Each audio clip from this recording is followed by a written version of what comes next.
안녕하세요. 썰스타그램입니다. 오늘의 사연 시작해 볼게요. 남편과 저는 직장 생활을 하며 만나게 되었어요. 나이는 제가 2살 더 많았고 직속 후임으로 들어온 남편을 제가 조금 잘 챙겨주다 남편이 제게 고백해 연애를 시작하게 되었고 자주 보고 자주 만나고 하다 보니 감정이 켜져 결혼까지 하게 되었네요. 결혼 전에는 둘 다 집안의 간섭도 그닥 없었고 그냥저냥 조용히 만나고 그랬는데 결혼하고 나니 시댁이 난리더라고요. 그래도 그냥 모른 척 했습니다. 남편이 워낙 알아서 잘 자르고 해결해 주기도 했었고 결혼 전부터 극성맞은 시댁의 낌새가 보이기도 했지만 남편 하나 믿고 결혼한 거였거든요. 그만큼 남편은 어리지만 꽤 믿음직한 사람이었어요. 업무적인 부분에서도 바르고 올곧은 사람이었고 믿을 만한 사람이었죠. 남편과의 연애 시절은 제 인생에서 가장 행복했던 시절이기도 해요. 말하지 않아도 제가 원하는 것을 알아서 해주고 매일 사랑한다고 이야기해주고 또 안아주고 그랬죠. 제가 나이가 더 많음에도 믿음직했고 사람 자체가 배울 점이 참 많은 사람이었어요. 매사에 신중하고 조심스러웠죠. 조금 내성적이라 친해지기가 힘들지 막상 친해져 그 사람의 선 안에 들어가면 하염없이 잘해주기도 했었어요. 결혼을 할 때에도 제가 아무래도 사회생활도 오래 했고 남편은 군대에 다녀온 후 취준생활을 하다 입사하게 된 거라 저와는 연차 차이가 좀 있어 금전적인 부분에서는 제가 많은 걸 담당했어요. 양가에 손 벌리지 않기 위해 대출도 좀 껴가며 이리저리 잘 굴려 결국 결혼을 했습니다. 극성이라는 시댁도 인터넷에 놔두는 그 정도 급이기는 하지만 남편이 대처를 정말 잘해줬어요. 어머님은 틈만 나면 제게 젊은 남자 만나 기세우고 사니 좋냐, 나이 든 며느리 받아서 기분이 안 좋다 등등 안 좋은 이야기를 늘어놓으셨죠. 어느 날 명절에도 날 맞춰 내려가 제사 음식 준비를 하는데 돕지는 못할 망정 어머님은 제게 달려와 또 저를 욕하며 하나하나 잔소리를 했어요. 전 그저 웃기만 했죠. 사실 성격 같아선 한번 엎었어야 했는데 믿는 구석이 있어 가만히 있었어요. 역시나 남편이 알아서 이 사람이 아니면 내가 누구랑 결혼해서 이렇게 사냐고. 집 사고 먹고 살고 하는 거 전부 제 덕에 하는 건데 엄마는 단돈 100만 원 보태준 적도 없으면서 왜 내 와이프한테 나쁜 소리 하냐고. 이런 소리 늘어놓을 거면 나 엄마 안 본다고 팽 해서는 저를 챙겨 집으로 다시 돌아온 적도 있었네요.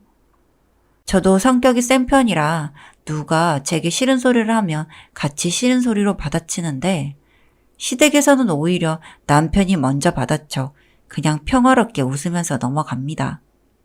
또 남편은 저희 집으로 가면 저희 부모님께 어머니, 아버지, 아들 왔다며 말동무도 되어드리고 음식도 본인이 나서서 하고 밥상 차리고 설거지하고 본인이 나서서 다 하네요. 제가 외동딸이라 늘 적적해 하셨는데 애교 많은 막내 아들 생겼다고 부모님이 정말 많이 좋아하세요. 가끔은 남편이 저희 집에 하는 만큼 저도 시댁이 잘 하겠다고 조금 빈말을 던져도 그러지 말라고 자기는 정말 장모님 장인어른이 너무 감사하고 좋고 자기 부모님 같아서 이러는 거지 자기 부모님은 자기가 생각해도 저한테 너무한다고. 어른이라도 다 옳은 게 아니니 나쁜 버릇은 고쳐야 한다고 으름장을 내며 절대 잘해주지 말라고 하네요. 이렇게 제게 잘해주는 사람이니 저는 정말 남편 복은 있다고 너무 행복하다고 생각하며 살았습니다. 그런데 그 행복은 참 얄팍하고 부질없는 일이었다 싶었던 사건이 생겼죠. 남편은 결혼을 그닥 오랜 시간이 지나지 않아 이직을 했습니다. 그 사유는 사내 커플이 결혼까지 했는데 두 사람이 같이 회사에 붙어 있으면 기강을 흐리고 분위기를 흐린다는 이유였어요. 남편보다 제가 직책도 높고 회사에 기여한 바도 많으니 본인이 이직을 하는 게 더 맞다며 완전히 다른 계열 공부를 하더니 턱 이직을 성공했네요. 그런데 그 이직한 회사에서는 외근도 출장도 과하게 많았습니다. 초반에 일을 배울 때야 야근을 엄청나게 시키더니 일이 적응될 쯤 하니 일주일에 최소 3-4번은 타 지역 외근을 나가야 했고 달에 2번 이상은 1박 정도의 출장, 3달에 1번 정도는 일주일가량의 출장을 나가야 하는 정말 바쁜 회사였어요. 남편은 그 회사가 그쪽 계열에서는 일 배우기도 좋고 인지도도 알아주며 연봉도 좋은 편이라 지금 일 열심히 배우고 경력 쌓아 편한 곳으로 가면 된다고 혼자 둬서 미안하다는 말과 함께 매번 바쁘게 다니더라고요. 사람이 몸이 힘들면 말투도 변한다더니 이직한 남편은 전처럼 저를 생각해주고 위해주기보다 힘들다는 말과 지친다는 말을 많이 하는 여느 집에서나 보이는 배 나온 아저씨처럼 변해갔어요. 시간은 흐를수록 애정 표현은 더 사라지고 일은 더 바빠졌네요. 부부관계는 이직 전만 해도 일주일 최소 4-5번 이상이었는데 이제는 아예 끊겼고 아이 계획도 흐지부지 되어버렸어요. 제가 노산이라 아이를 낳으려면 얼른 준비를 해야 하는데 지금도 너무 늦어 저는 마음이 급한데 남편은 아예 생각도 없었죠. 솔직히 불안하고 외로웠지만 남편이 제게 쌓아온 것들이 있어 기다리고 또 버텼습니다. 뜸해진 남편에 괜히 섭섭해하는 부모님을 달래고 막아주는 남편을 이루는 시댁에서 제게 더 간섭과 잔소리라는 시댁 식구들을 혼자 이겨내며 견뎠어요. 그러던 중 남편은 어쩌다 외근도 출장도 겹치지 않는 온전한 휴일을 맞았고 저는 간만에 친구들을 만나러 갈 일이 생겼어요.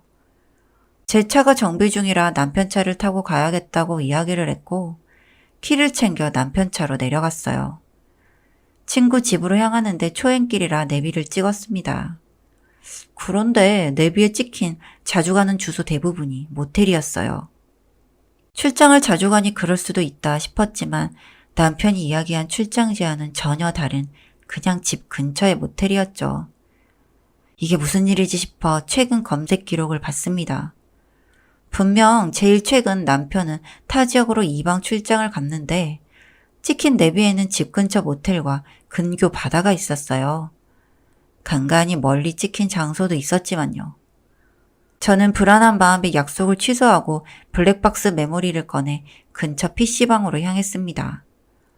편의점에서 이어폰을 하나 사들고 PC방으로 올라가 메모리에 저장된 최근 영상들을 모두 다운받아 하나씩 열어봤는데 그곳에는 다 다른 여자들이 있더라고요.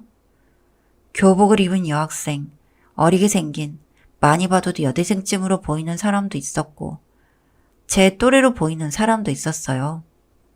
하나같이 차 안에서 남편을 자기야, 오빠, 여보 등으로 호칭하며 안겼고 남편은 익숙하게 애기야 하며 그 여자들의 몸을 주물럭대며 모텔로 향하더라고요. 그 중에서 좀 자주 등장하는 여자는 가끔 바다도 가고 근교로 여행도 다니는 모습이 찍혀 있었어요. 정말 역겹게도 휑한 논밭 갓길에 차를 세워 관계를 하거나 새벽 고속도로 휴게소 주차장에서 차 보넷 위에서 키스를 하고 관계를 하는 모습도 있더라고요. 운이 좋은 건지 나쁜 건지 블랙박스 메모리가 커 꽤 긴 기간 영상이 다 녹화되어 있었고 저는 저장된 영상 중 상당 부분을 보고 계속 울었어요. 정말 믿었고 사랑했던 남편이자 인생의 동반자라 생각한 사람이었는데 도대체 제게는 회사에 있다고 했던 시간들조차 전부 밖에서 다른 여자들을 만나고 있었네요.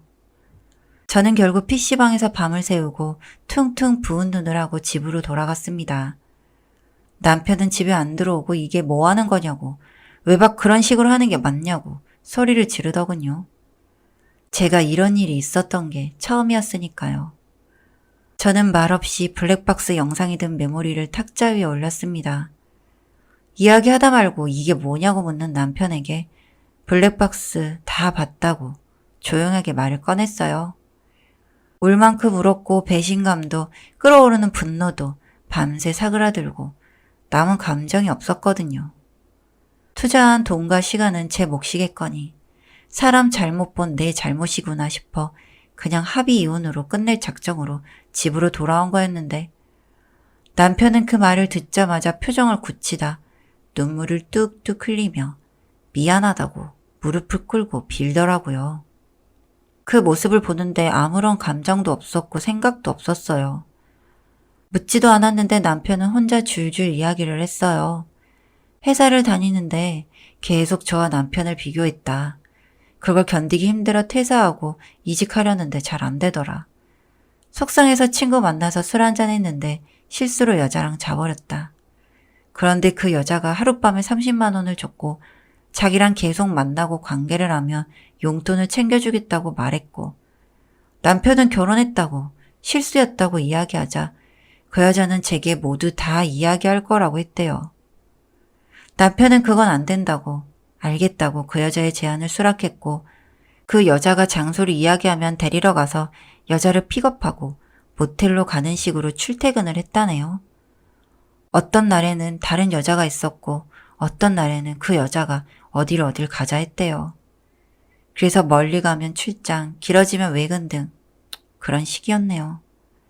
관계를 안 하면 그 여자의 회사에서 회계 업무를 도와줬고 하룻밤에 30에서 80 정도를 받으며 거의 직장인 월급 이상의 수준을 받았고 돈 맛을 보니 아닌 걸 알면서도 계속했다고 하네요. 제가 알았으니 이제 다 끊겠다고 받은 돈도 안 받고 다 모았다고 미안하다고 울면서 저와 잠자리를 안 한 것도 자기가 더러운 것 같아 일부러 피했다고 그러더라고요. 그렇게 이야기하면 제가 아 그렇구나라고 이야기라도 할 줄 알았던 건지 그냥 좋게 이야기해야 협박 당한 거지 실상은 몸 팔고 받은 돈이잖아요. 돈 많은 여자들 미성년자 성인 안 가리고 돈만 주면 다 벌리고 대주는 그런 짓 하고 다니면서 저랑 결혼 생활을 이어갔다는 사실도 역겨웠고 핑계를 대며 제게 미안하다고 용서해달라고 말하는 그 낯짝도 더러웠어요. 다시 차오르는 분노에 저는 남편의 뺨을 주먹으로 갈긴 후 집을 나갔고 본가로 들어갔어요. 도착하자마자 시댁에 남편이 한 짓을 정리한 내용과 블랙박스 영상을 보내고 전부 차단했습니다. 차마 아빠한테는 바로 이야기를 하지 못했고 엄마에게 모든 일을 이야기하고 변호사를 찾아갔어요. 당연히 불법 성매매였고 그 여자들도 모두 문거 신고를 할 수 있다는 말에 전부 신고했고 남편은 고소와 이혼 소송도 했습니다. 위자료, 피해 보상금 등을 청구했고 남편이 공적으로 엮여있는 모든 기관이나 단체에 내용 증명을 제출했어요.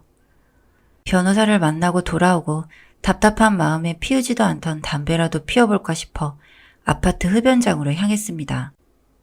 처음 피우는 담배에 쿨럭거리고 있는데 남편의 얼굴이 보이더군요.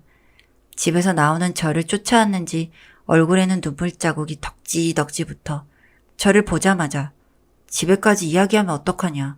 이혼은 안 된다. 자기 체면 좀 살려달라. 나 진짜 재취업해서 제대로 살겠다 등등 온갖 이야기를 하더라고요. 전 이미 오전에 변호사를 만나서 서류상 제가 당장 할 수 있는 모든 처리를 했는데 말이죠. 웃기지도 않은 마음에 코웃음을 치며 더러운 짓거리 하는 놈이 무슨 이야기 하는 거냐고 불법 성매매로 징역이나 살라고 나가려고 하는데 자기 인생 그렇게 망치고 네가 행복할 것 같냐고 소리 지르는 남편에 욱해서 담배 꽁초와 침 뱉는 양동이를 남편 얼굴에 냅다 부어버리고 발로 배를 한 대 찬 후 집으로 들어왔어요.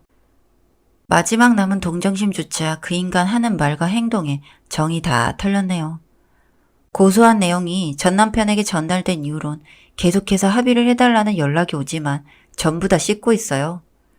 주변 친구나 회사 사람들, 겹친 지인 등 저희가 결혼한 사실을 아는 모든 사람들에게 이혼 사실을 밝히며 이혼한 이유에 대해 명확히 설명해줬네요. 제게도 마이너스가 될 요소지만 그럼에도 전부 이야기했습니다. 이렇게라도 안 하면 속이 막혀 답답해 죽을 것 같아서요.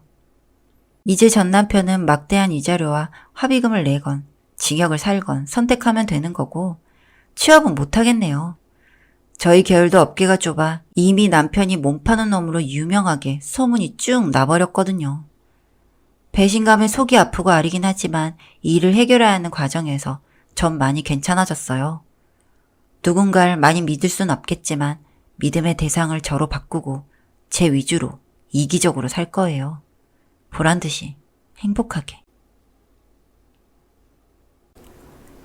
여기까지 썰스타그램이었습니다. 구독과 좋아요 부탁드릴게요.